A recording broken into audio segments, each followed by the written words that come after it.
everyone, welcome. I hope that you are doing really well today. Today we are going to do my weekend review. It's been a while. I'm excited to talk about the things that I have used this week. Some really great things, some okay, and some I'm a little disappointed in. So if you're interested in seeing what I used this week and my thoughts on those things, then please keep watching. I have spent an hour and a half trying to get the right lens, the right lighting. Oh my goodness. I am ready to go back to a webcam at this point in time. Let's compose ourselves and let's talk about foundation first, shall we? This week I had used what I didn't use the week before. One was the L'Oreal Infallible Pro Matte. I love the way this looks on my skin.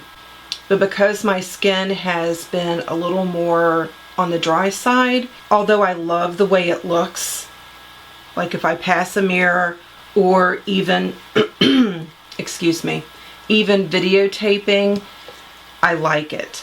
I wouldn't want to wear it every day. I've used the Laura Geller Hydrating all week and it was really pretty.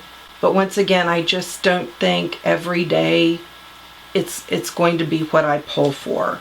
Now I did want to give the Pro Glow another chance because it just wasn't wearing for me the way I wanted it to. So I actually kept it and I mixed these two. I think today is day 3 that I mix these two, and I do enjoy it. I could wear this on a day-by-day basis. It's very comfortable. It's flattering. These together, though, I was reminded, are beautiful. For concealer this week, I had pulled the Sephora. This is their Bright Future Gel Serum. I was surprised. When I thought back of how I used to like this, if I did or if I didn't remember it being such a nice coverage concealer. Beautiful, wore all day. It wears nice. It covers really well, but it doesn't get heavy or cakey. What I used today got heavy and cakey and I do not care for it. It's not that flattering under the eyes for me. So I don't see me keeping it. But this, I will keep. The only downside to this is the stopper hole in the bottom is so small it pulls almost all the product off. You really have to keep going back in. I don't mind doe foot applicators with concealer or foundation for that matter. It's not my favorite for foundation, but when it just keeps pulling so much of the product off and you just have to keep going back in, I don't like that at all. So, but as far as the Sephora concealer, I really do like this. The concealer that I have on today is the It by Under Eye. This just is so heavy. I feel like it really dragged down and accentuated under my eyes. Not a fan. So these will be leaving. No, they're not staying. Also this week I used the Sonya Kashik, the cream bronzer. Y'all, I love this. I don't think they make it anymore, but this is so pretty. I could wear it before I did a self-tan application. I did a self-tan application last night. I could still wear it today. It's just so pretty, and it's very subtle.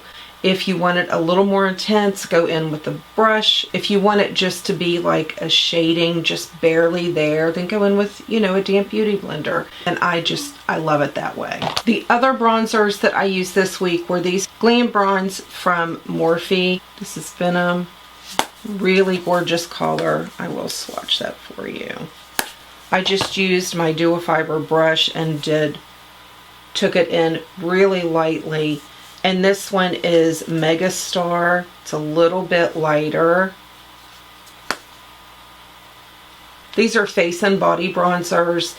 They go on really well. They blend into your skin so nicely. They're very flattering bronzers. For blushes, I use Jordana. This is Redwood. I am such a fan of the Jordana blushes. I know that they are very inexpensive and that deters a lot of people, but they go on so nicely. They wear all day. But this is Redwood and they really are nice little blushes. If you see any, grab one and try it. I think I think that you would enjoy it. The other blush I used was the Coralista. I used this one today. I'm not the fan that I was. I feel like it's just more of a highlight. The Laura Geller Peach Glow is gorgeous. That's it right there. I have it on top of the Coralista, which is kind of like double highlight. It's so pretty. I love it. And then the Coralista is right beside. This is the Peach Glow. This is the Coralista. I mean, it's pretty. I just thought I remembered it being more pigmented. And I know so many people really like this. I'm not saying that I hate it. I was just disappointed that it wasn't more pigmented. It's more like a blush topper, or it would be a beautiful highlight for deeper toned skin.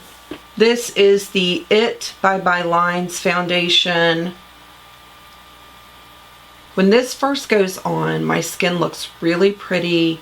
It looks fresh, a little bit of a glow, but not like shiny, weird glow. It's very pretty. It does not stay that way on my skin very long. It does not stay on my skin that way very long at all. So this guy is going to be leaving. Oh, I forgot this. This is the Physicians Formula, excuse me, pink highlight. This is gorgeous, y'all. This is just, it's just gorgeous. I should have put it on my inner eye because I wasn't real thrilled with my eyeshadow palette this week. I was just looking in the monitor and I think that my camera's been crooked this whole time. Anyway, last thing is Let's Gold from Makeup Forever. Now, I have enjoyed Makeup Forever for a while. I hope that you can see I have really given this palette a fair chance. I'm very underwhelmed. I am very underwhelmed by this palette. I have created several different looks with it. I've used a lot of the colors, and I have to say, like today, I have two of the greens on, and I feel like it doesn't even look like I have green on. I feel like it looks more like a gray. And when I want a green, I want a green. This is a matte green. This is Digger. And then this is Bullion. And this is Treasure. I do like these little cards that they put in for someone that is wanting to try different colors and not real sure what they want to do. I like that you can take this and you can place it over your palette and it's showing you literally which colors to use. And I think there's 3 looks like that. I like that they took the time to do that. I know that would be beneficial to some people, so I like that they took the time to do that. If you like this look, then you just flip this down and lay it over top of the palette. The same, you know, the same with the looks. So I do like that they did that. The mattes blend very nicely.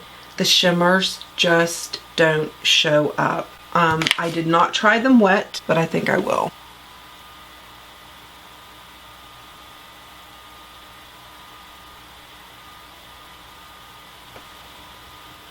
Oh, it did brighten it some.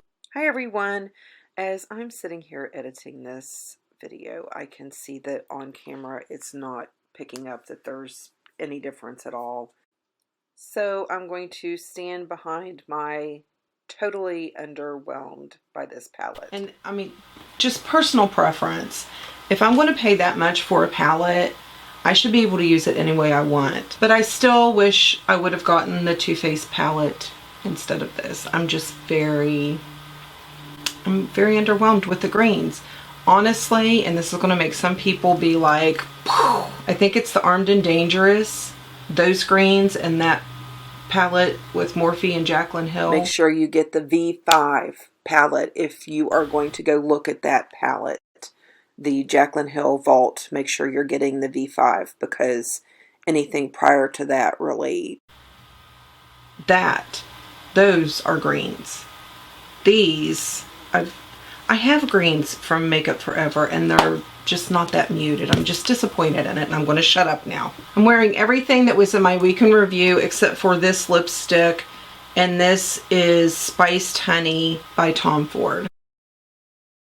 There, freshened it up since it took me so long to get the camera set up. I needed to freshen it for you. Thank you all so much for hanging out with me. I hope that you have an amazing day. Have a great weekend. And I will see you in the next video. Bye.